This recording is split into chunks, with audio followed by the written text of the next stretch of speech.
Citoyens russes, amis du monde entier, demain je me rendrai en Alaska sur invitation officielle du président des États-Unis, Donald Trump. Certains s'interrogent, pourquoi aller là-bas, pourquoi maintenant et dans quelles conditions? Ce déplacement est avant tout un acte diplomatique réfléchi, destiné à établir un dialogue direct avec une grande puissance mondiale sur les questions de sécurité, de souveraineté et de paix dans le monde. Certains craignent pour ma sécurité.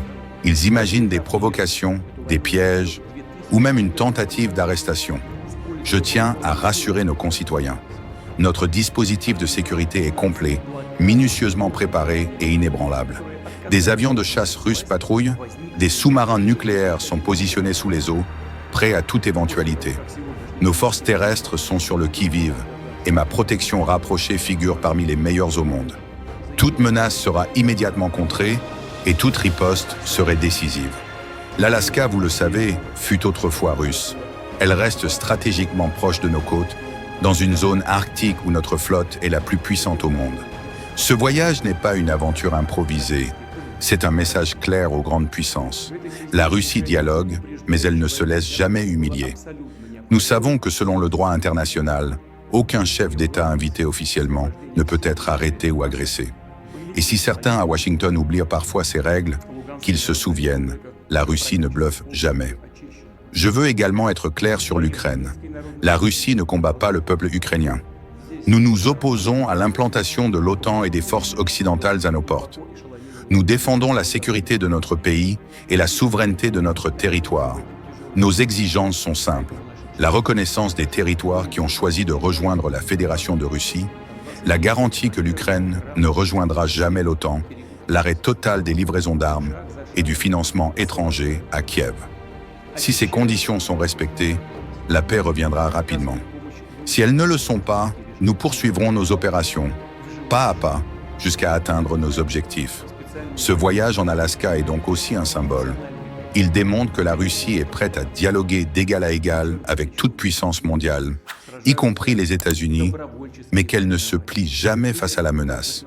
Nous cherchons la paix, mais nous ne reculons jamais face à ceux qui voudraient tester notre détermination. Certains en Europe, à Kiev ou ailleurs, redoutent dans cette rencontre. Ils multiplient les discours, les sanctions et les tentatives de déstabilisation.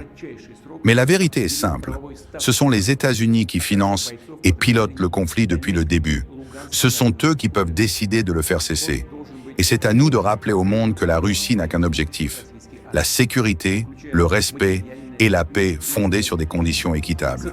Citoyens russes, amis de la vérité à travers le monde, je comprends vos inquiétudes. Mais je vous le dis, nous sommes prêts à toutes les éventualités. La Russie est une puissance nucléaire, capable de frapper vite, fort et de manière décisive si la situation l'exige. Mais notre priorité reste la paix, le dialogue et la stabilité.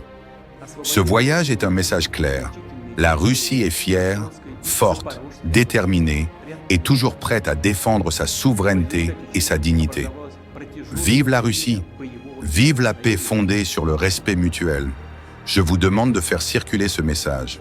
Si vous croyez en la paix fondée sur le respect mutuel, si vous refusez la manipulation et la propagande, partagez ce discours avec vos proches, vos amis, vos communautés. Chaque voix compte.